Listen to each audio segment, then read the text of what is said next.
विष्णु पुराणों से प्रारंभ करने के लिए आप उन्हें नहीं कह सकते? अवश्य कह सकता हूँ देवी, परंतु फिर आप इतना विचार क्यों कर रहे हैं स्वामी? मैं स्वयं अपने पुराणों से प्रारंभ करने के लिए बोलूंगा तो अच्छा लगेगा क्या?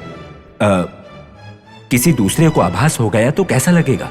किसी दूसरे को आभास कैसे होगा स्वामी? यहाँ केवल हम दोनों ही हैं ना? सर्वशक्ति के बारे में नहीं जानती हैं क्या?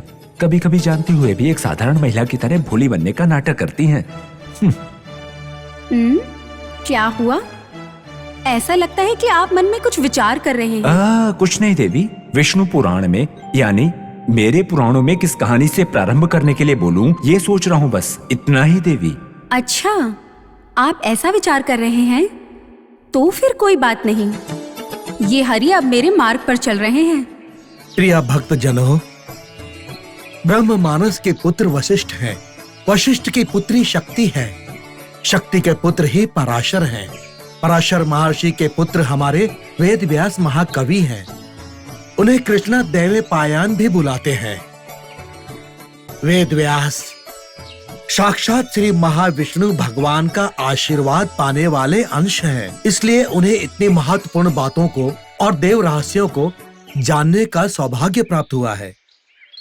उनके शिष्यों में पैल को ऋग्वेद, वैशंपायन को यजुर्वेद, जैमिनी महर्षि को सामवेद, सुमंत को अथर्वण वेद का उपदेश दिया है तथा समस्त विश्व को उसे बांटने का आदेश दिया है। हमारे पिता रोम हर्षण महामुनि के साथ में हमें भी इन पुराणों का ज्ञान मिलना वेद व्यास भगवान की कृपा तथा हमारा भाग्य है। हे मुनि श्रेष्ठ, पुराणों का असली मतलब क्या आप समझा सकते हैं? मुनि पतंजलि, पुराण विषय न यत्यथि इति पुराणम, इसका मतलब है प्राचीन काल में जो हुआ है उन संघटनाओं को और धर्म के पाठ को हमें बताना ही पुराणों का अर्थ है। पुराण पुरा नवम भवति, इसे ऐसा भी कहा जाता है। इसका मतलब है कि पुराण प्राचीन है किंतु ये सदा ही हमें नवीन जैसा ही लगेगा।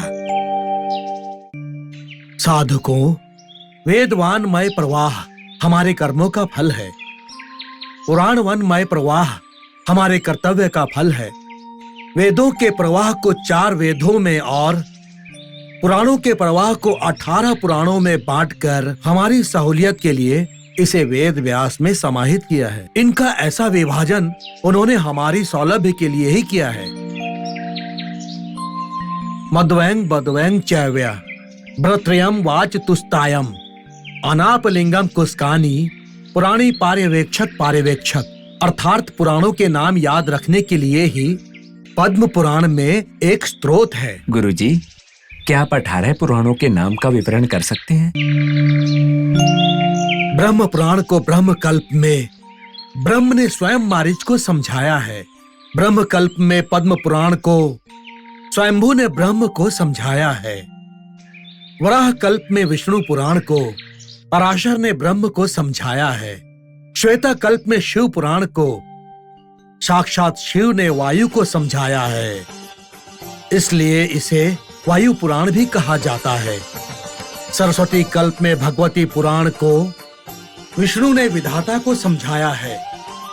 बृहत कल्प में नारद पुराण के पूर्व भाग को संकट ने स्वयं नारद को समझाया है और उत्तर भाग को वशिष्ठ महर्षि ने मंदा को समझाया है। श्वेत वराह कल्प में मार्कंडेय पुराण को मार्कंडेय ने जैमिनी महर्षि को समझाया है। ईशान कल्प में अग्नि पुराण को अग्निदेव ने वशिष्ठ को समझाया है। अघोरा कल्प में भविष्य पुराण को ब्रह्म ने मनु को समझाया है। राधांतर कल्प में ब्रह्म वैवर्तन पुराण को चावारानी ने नारद को समझाया है। कल्पांत कल्प में लिंग पुराण को परम शिव ने नारद को समझाया है। मनु कल्प में वराह पुराण को विष्णु मूर्ति ने पृथ्वी को समझाया है। तत्पुरुष कल्प में स्कंद पुराण को स्कंद ने भूदेवी को समझाया है। कूर्म कल्प में वामन पुराण को चतुर्मुख ने पुलस्त्य महर्षि को समझाया है। लक्ष्मी कल्प में कूर्म पुराण को विष्णु मूर्ति ने पुलस्त्य महर्षि को समझाया है। सप्त कल्प में मत्स्य पुराण को गरुड़ कल्प में गरुड़ पुराण को श्री हरि ने मनुष्यों को समझाया है। भविष्य कल्प में ब्रह्मांड पुराण को ब्रह्मदेव ने सौरचिस मनु को समझाया है। विविध पुराणों के आदि स्रोत के नामों को और वक्तों को मैंने आप सबको समझाया। मुनि पुंगव, आज ऐसे अपूर्व और अद्भुत विषय को सुनने का महाभाग्य प्राप्त हुआ। आपके आगमन से ये संभव हुआ। हम सबका जीवन धन्य हो गया मुनिवर। शौनक केंद्र, यद्यप भावन तद भावते का अर्थ आपकी सोच ही आपके सत्कर्मों को प्रेरित कर रहा है। कल वसंत पंचमी का शुभ दिन है। कल प्रातः जगन माता से प्रार्थना करके हम कथा को आरंभ करेंगे।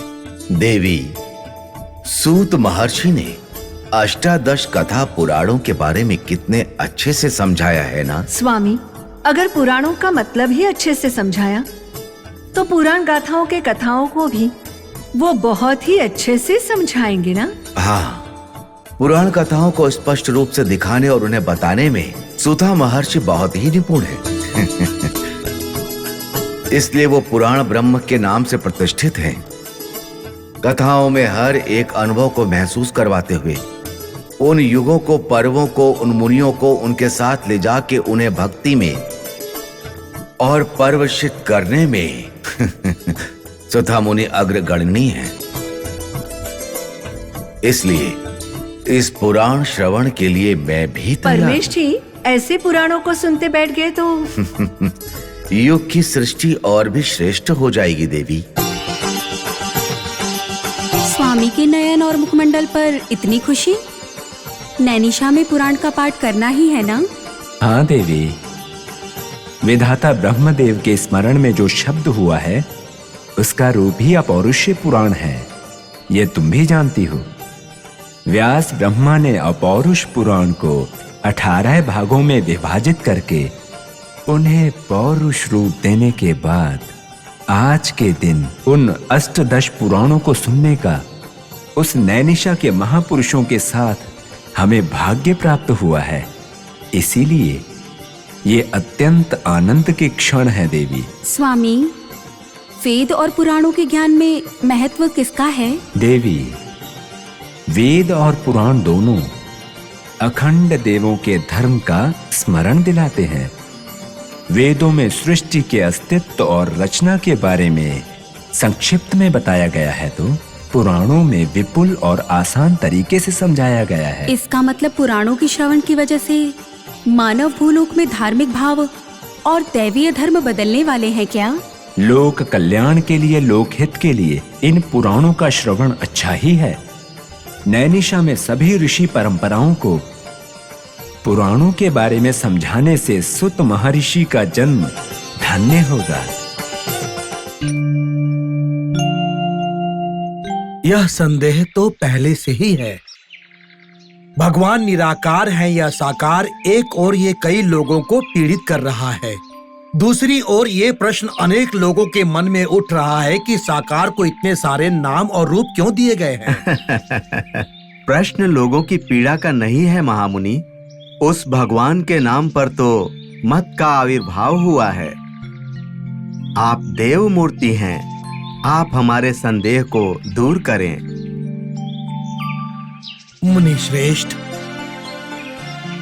परम पवित्र नैनीशा आरण्य में निरंतर यज्ञ हुआ करता है, इसलिए पुण्य क्षेत्र है। आप जैसे मुनियों और साधकों के लिए तथा महापुरुषों के लिए कर्म भूमि है ये दिव्य क्षेत्र। सदैव हरि का नाम जप करते हुए तथा यज्ञ याग करने वाले हमारे मन में यदि इतने प्रश्न उठेंगे तो सामान्य जन के मन में उठे प्रश्नों का उत्तर कौन देगा? परमात्मा के अनेक रूप होने के बाद भी वो एक स्वरूप है। इसलिए ये सब समझाने के लिए ही उन्होंने ऐसा किया है। अगर आपकी आज्ञा हो तो मैं एक सवाल पूछना चाहता हूँ। अगर मुझसे भूल हो जाए तो माफ कीजिएगा। परमात्मा एक स्वरूप हैं। अगर वेदव्यास ये समझ रहे हैं तो फिर इतने सारे पुराणों की रचना करने के अलावा केवल एक पुराण की रचना करके अगर उसे परमात्मा पुराण का नाम दे देते तो इतने सारे लोगों में इतने सारे सवाल ही नहीं उठते ना। मुनिवर पतंजलि, छोटे हो पर तुमने एक अच्छा प्रश्न पूछा है। यदि सत्य कहूं तो सारे पुराण वेदों के समान ही हैं, अर्थात जो कुछ भी वेदों में संक्षिप्त में समझाया गया है वो सब पुराणों में विस्तार से समझाया गया है। सृष्टि के आरंभ में ही वेद पुराण दोनों ही हमें परमात्मा से मिले हैं। तपस्या की शक्ति से हम वेदों का अंतर तथा अर्थ समझ सकते हैं। वेदों को तथा वेदों में उपनिषद के अर्थ को सबको आसानी से समझाने के लिए तथा सबके प्रश्नों का उचित उत्तर देने के लिए ही जगत के निर्माता ने अपनी आंतरिक तथा दैवी शक्ति से साक्षात श्री विष्णु ने वेद व्यास के रूप में अवतार लिया है। देवलोक में अनेक कोटि उपनिषद से निक्षिप्त हुए आदि महापुराण को हमें आसानी से समझाने के लिए अष्टादश पुराणों का विभाजन किया गया है। तो फिर पुत्र, तुम पुराण कथाओं को सुनोगे तो तुम्हारी समस्त शंकाएं दूर हो जाएंगी। त्रिमूर्तियों में किसका महत्व है और पंचभूत में किसकी शक्ति अधिक है, अष्टाधिक पालक में कौन अग्रस्थान में है, नवग्रह में कौन महत्वपूर्ण है, सुरासुरों में शक्तिशाली कौन है, इनकी शक्तियों का कारण कौन है, ये समझने के लिए पुराणों को सुनना पड़ेगा। ग्रह मंडल में कौन सा ग्रह महत्वपूर्ण है, 14 लोक में कौन सा लोक सबसे मुख्य है, कल्पों में कौन सा कल्प सबसे महान है, युगों में कौन सा युग महत्वपूर्ण है, समय में कौन सा समय शुभ है, उनकी चाल को और महत्व को समझने के लिए हमें पुराणों को सुनना पड़ेगा। महात्मन, आपकी ये महत्वपूर्ण बातें सुनने के पश्चात पवित्र पुराणों के बारे में जानने की जिज्ञासा हो गई है। उसके विषय में बताने की कृपा करें। शौनकेंद्र, पुराणों में भगवान की लीला और भक्ति के बारे में ही नहीं अपितु शास्त्र और शस्त्र विज्ञान भी सम्मिलित है। आप सभी में जिज्ञासा उत्पन्न करने के लिए ही इतना उपदेश उपचार देना पड़ा। अब वास्तविक कथा आरंभ करता हूँ। ओम नमो नारायण व्यास रूपाय विश्वये नमः। सूत महामुनि,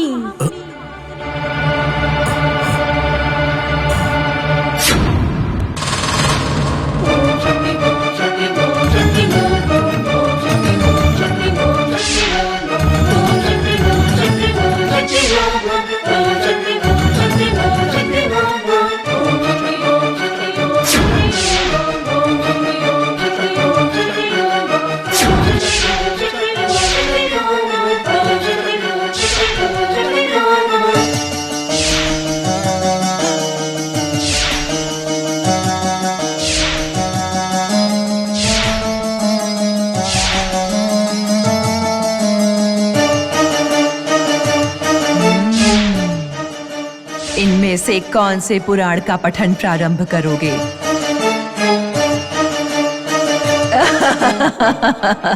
इसके पुराण से प्रारंभ करोगे तो इसे क्रोध आएगा, उसके पुराण से प्रारंभ करोगे तो उसे क्रोध आएगा। वो सब मिले हुए हैं।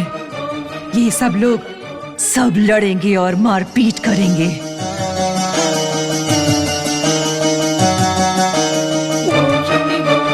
ध्यान रखो किसी को क्रोध ना आए, वरना पक्षियों की तरह नोच लेंगे। ध्यान रखना। आप कौन हैं माते? अगर आप हमसे परिचित नहीं तो उन्हें कैसे जानोगे? मैं हमेशा यहाँ घूमती रहती हूँ। मुझे कभी देखा नहीं आपने? जब से आपने सत्र याग किया है तब से मैं यही हूँ।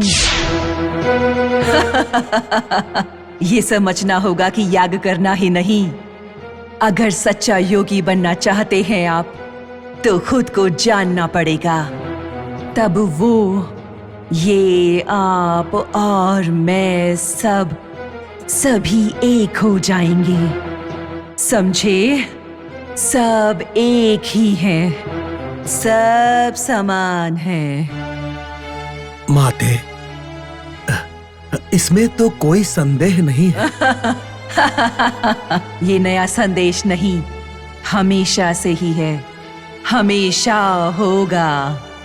ये सब जिसने लिखा उसी से पूछो।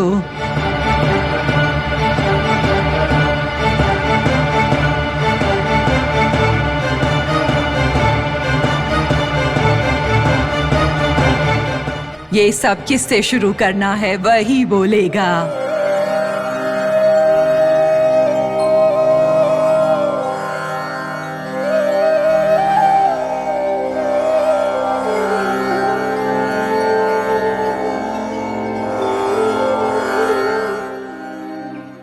महात्मन, आप उस स्त्री को नमस्कार क्यों कर रहे हैं? मैं कुछ समझ नहीं पाया। शौनकेंद्र, आज का दिन बहुत ही शुभ है। मैंने पहले ही बताया है कि श्री पंचमी का दिन बहुत ही शुभ होता है। माता को ये दिन बहुत ही पसंद है। हम पर अपनी कृपा बरसाने के लिए वे प्रत्यक्ष स्वयं इस रूप में यहाँ आई हैं।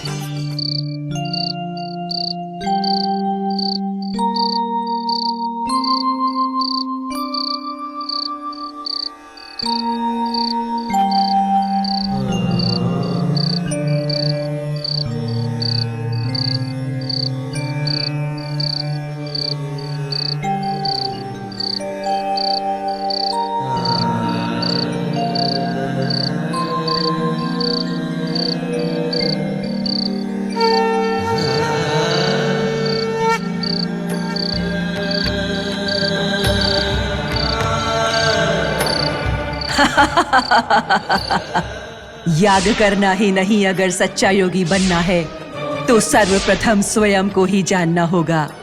स्वयं को ही जानना होगा। स्वयं को ही जानना होगा।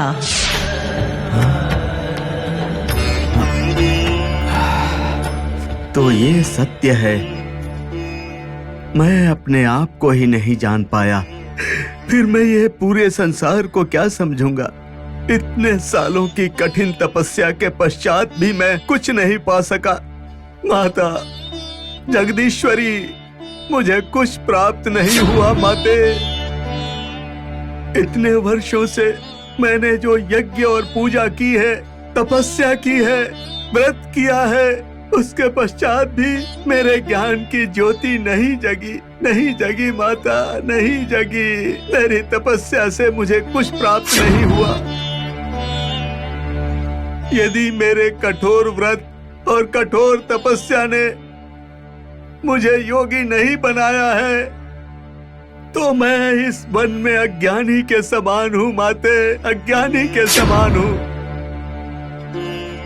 इस नैमिषारण्य में रहने वाले मुनि श्रेष्ठ, तपस्वी और ज्ञानी सभी मुझे गुरु कहकर पुकारते हैं। मुनि श्रेष्ठ का संबोधन देते हैं मुझे। आज से मैं उस संबोधन के लायक नहीं हूँ। केवल कषाय वस्त्र पहनने से मैं योगी हो गया हूँ क्या?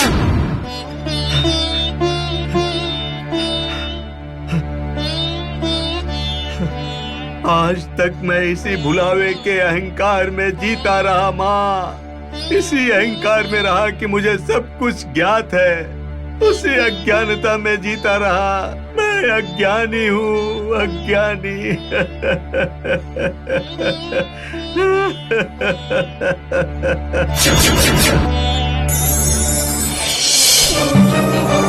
हाँ, सबूत है।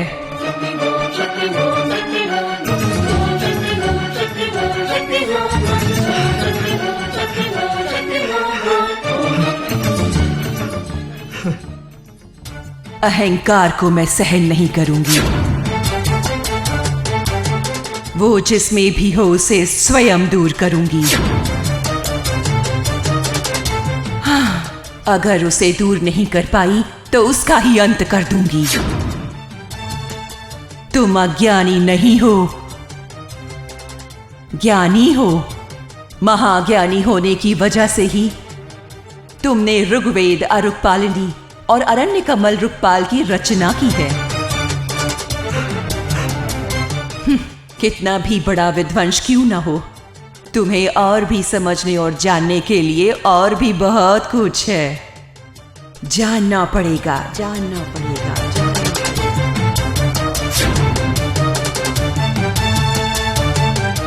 तब जाकर तुम एक सच्चे ज्ञानी बन सकते हो।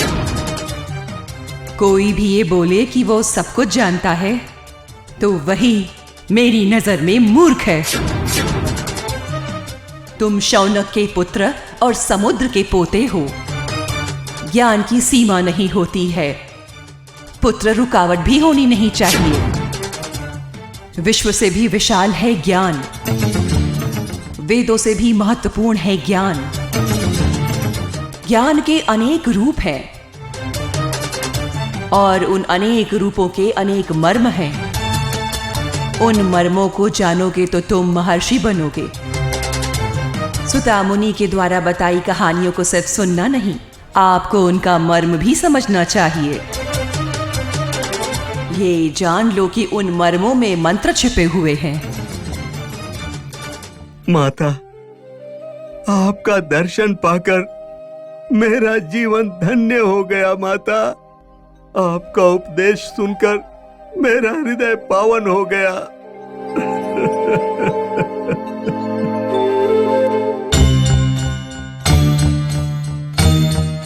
पुराण गाथा है ये, पुराण गाथा है ये, पुराण गाथा है